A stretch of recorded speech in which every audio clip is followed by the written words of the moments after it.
Dr Mathews Phosa, well known and loved across the country, especially his home of Mpumalanga.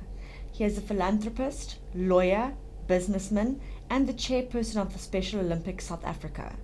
He is also a former Mpumalanga Premier, a former MK Regional Commander, and a former ANC and NEC Treasurer General. Today he is here with Sipho Zita, the Secretary General and spokesperson of the Mpumalanga NPO Association, to speak about the Dr Mathews Phosa Marathon. What is the main purpose of the Dr Mathews Phosa Marathon? Thank you very much for that question. The main purpose, I will say it's two-pronged, in that the people of Mpumalanga, through the NPO Association, Mpumalanga NPO Association, resolved or took a resolution to identify leaders in Mpumalanga who they can honor.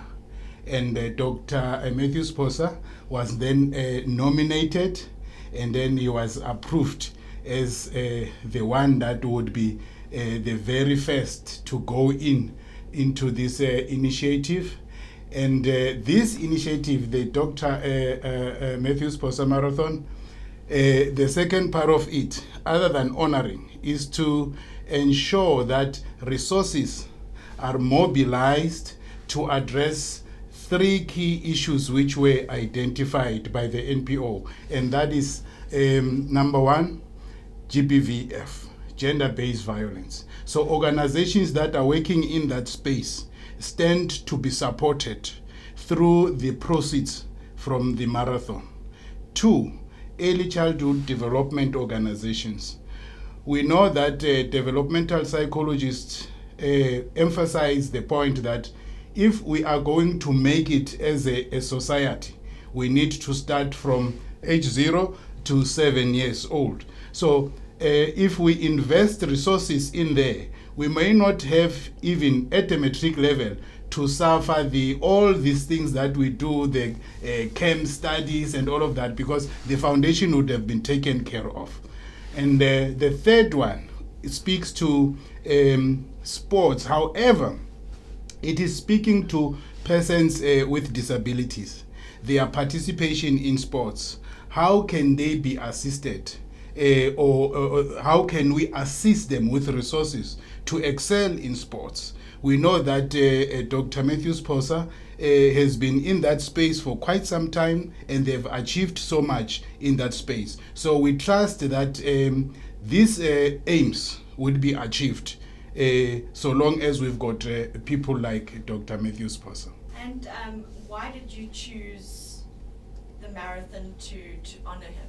The definition of the word marathon, we'll see what it entails. So in life, from all walks of life, for us to be successful, we need not only access to a good life, but there's the part that has got to do with endurance, working hard to make things happen. So when we say Dr. Mathews Phosa Marathon, we mean that we are challenging young people in this country to realize that in order for them to be successful in life, they've got to put an effort. They've got to balance the right with the responsibilities and put more effort into making a good foundation for their lives. And how will the NPOs benefit from this marathon? As I've already alluded to earlier on, NPOs specifically for this round, NPOs that are in the GBVF space, ECD organizations, and persons with disabilities. The benefit for them is, one, we are going all out to do resources mobilization, and there will be a process which will be adjudicated by independent bodies to see which organization amongst those who would have submitted their profiles requesting for financial support or resources support. And this is how then NPOs will be benefiting in that way. And Dr. Phosa, what prompted you to accept this request? Well, I must say that when Mr. Zita approached me with his collective about this idea of a marathon named after me, I was taken aback. I was surprised. I didn't expect it, but there it was, and I accepted it in good spirit, in which it was being presented to me. I think it's a particular honor, and I want to thank them for extending that honor to me. I'm not sure what I've done so much to deserve it, but in their judgment, I accept their good faith. The objectives for which they stand are noble. And it's not only them, but we want to call on the private sector in this country to join hands, come to the party. Early childhood education is a challenge to society. We need to catch them while they're still young and educate them before they walk into the formal class. That requires funding. If you look at it from the children in the rural areas and townships, they come from very poor backgrounds. They can hardly afford an Uber or bus to go to that early childhood school. We need to find a way of saying, how do we support communities to who have early childhood schools? One time I was in APSA as chairman of the board. We need to support those type of institutions. And for me, it's back to square one.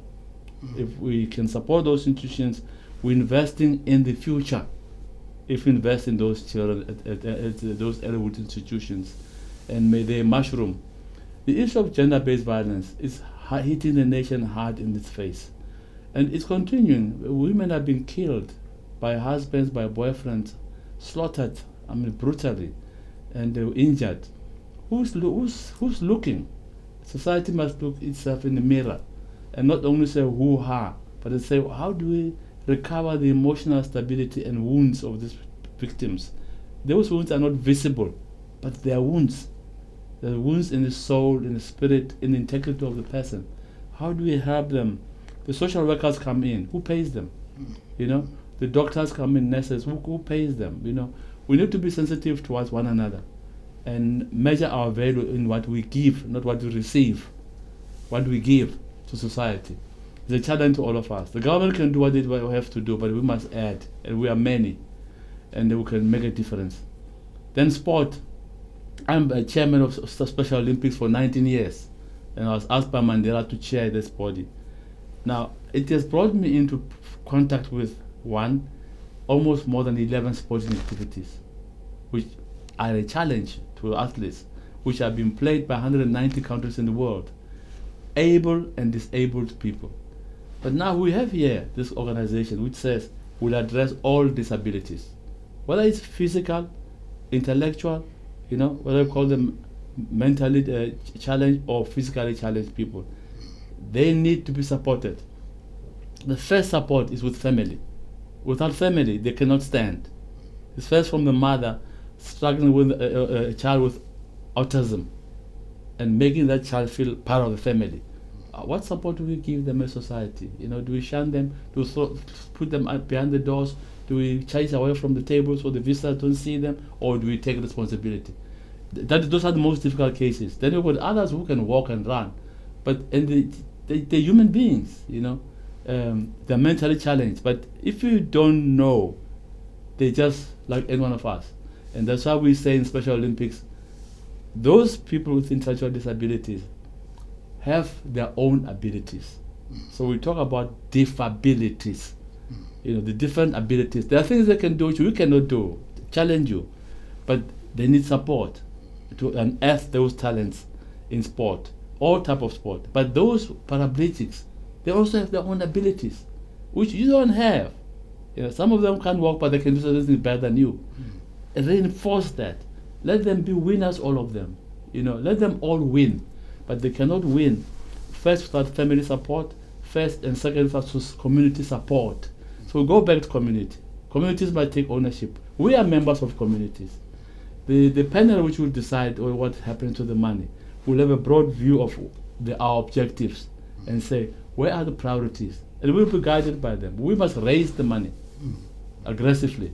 It's part of the game I like playing. Raise the money. And we'll have dinners where we invite business people and say, we're inviting you to share a meal with us, but also contribute to this.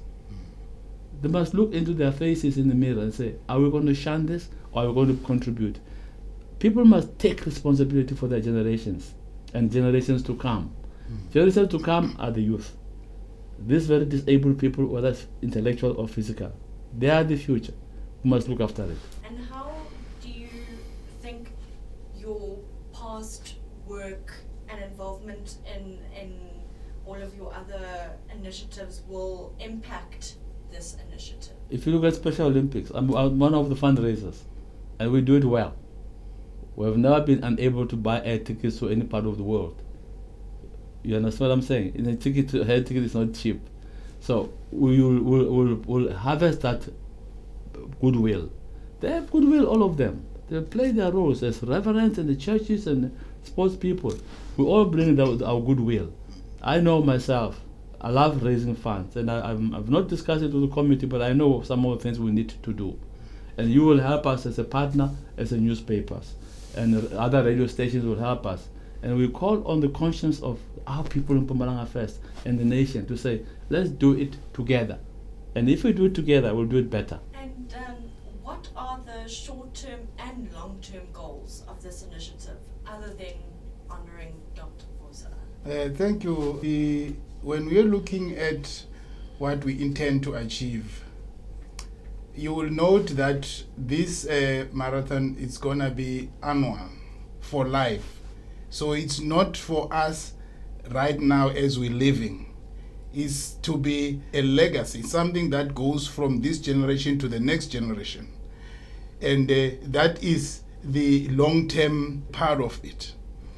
The immediate, maybe the short term, you understand that when you are looking at statistics, for example, for suicide in South Africa, a huge number of men kill themselves. A huge number of women die in the hands of their spouses. So it calls upon us, it's pandemic number 2. We addressed the issue of COVID as a country quite well. If we can garner the same courage, the same resources, and direct them to the question of GBVF, we're going to win as a society.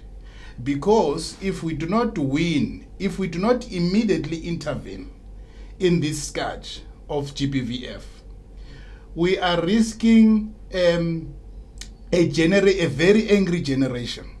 So the next generation will be times 2 of what we are, as you would note that South Africa is rated top in terms of violence.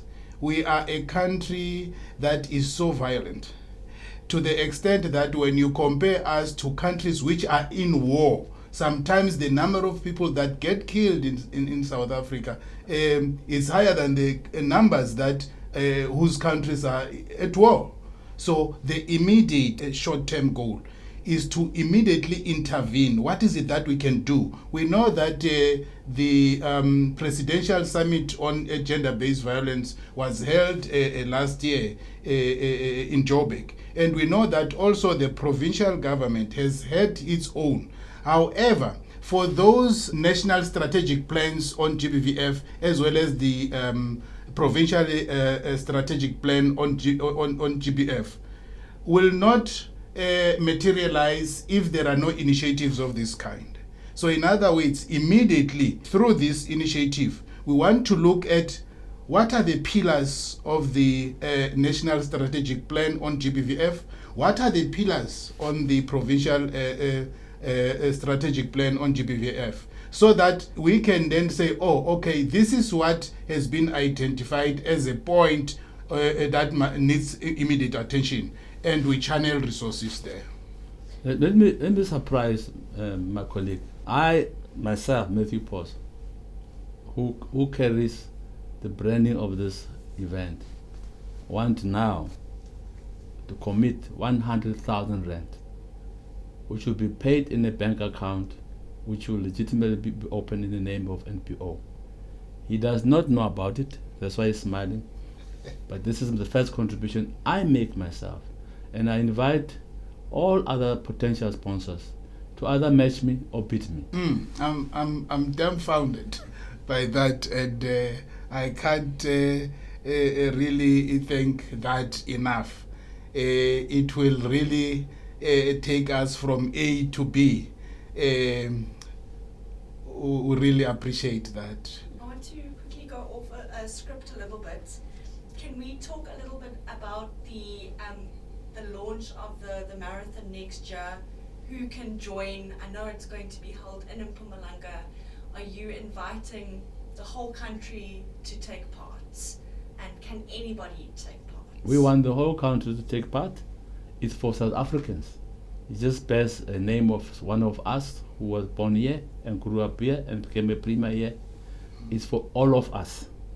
And we want all of us to participate in the marathon. Yes, in addition to that, the part of the participation by the community at large, I must also report that we've already had inquiries from the SADC region.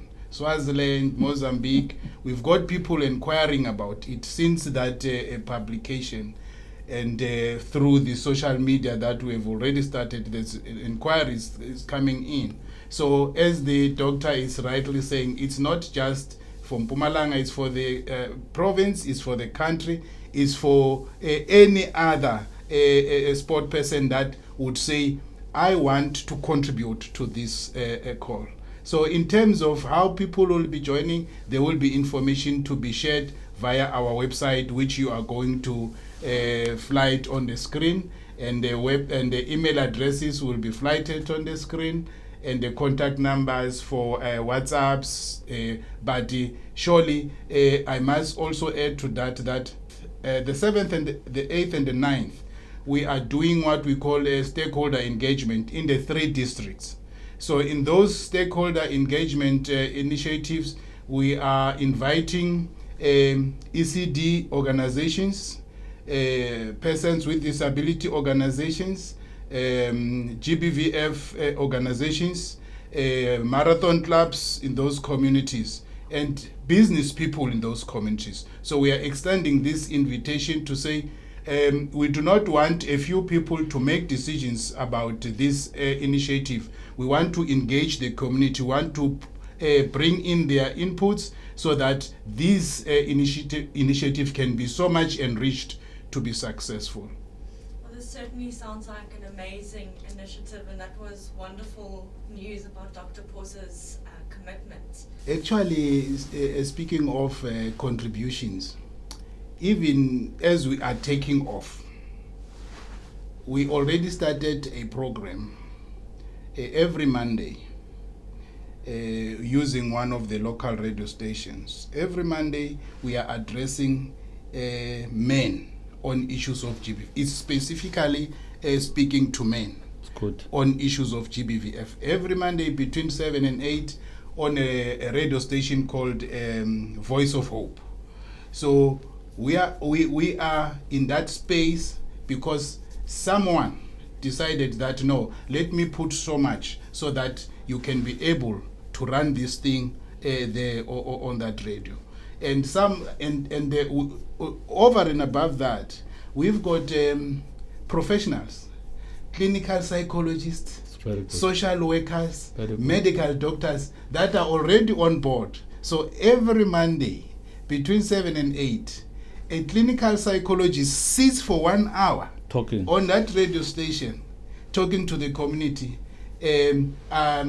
community members or the listeners would be posing questions which for them to have answers they would have had to pay.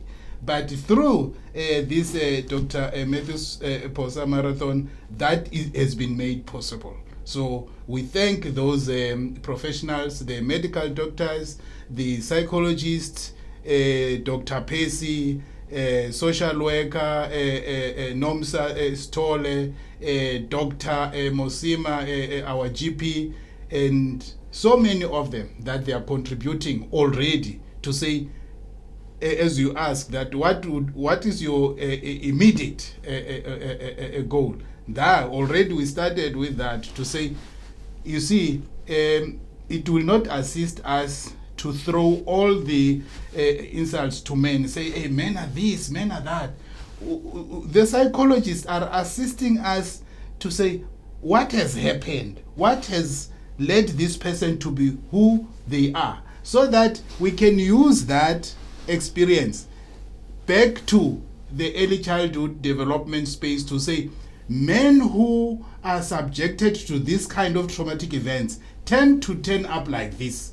And then we address that at an earlier age. So on top of what the doctor has just indicated as a contribution, I want to thank the professionals that are already making the contribution, including those that are assisting us to pay for the 1 hour in that radio station. Thank you. You contribute in cash or in kind? Yes. If you draw some lessons from Special Olympics, we've got clinics every year, all over the provinces, where we've got dentists, right?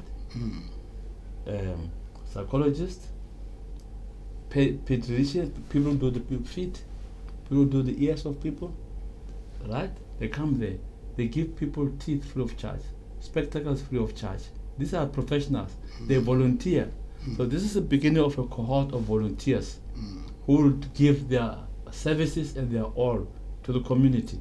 So this is what we have started, and we're going to build on that. The community really responds to not just the community, but Yes. the country responds to Yes, that. we'll continue to make our humble calls. You know, in Special Olympics, I worked for 19 years with no government recognizing anything. This year, after 19 years, the gold medalists and other medalists were recognized. Patience pays.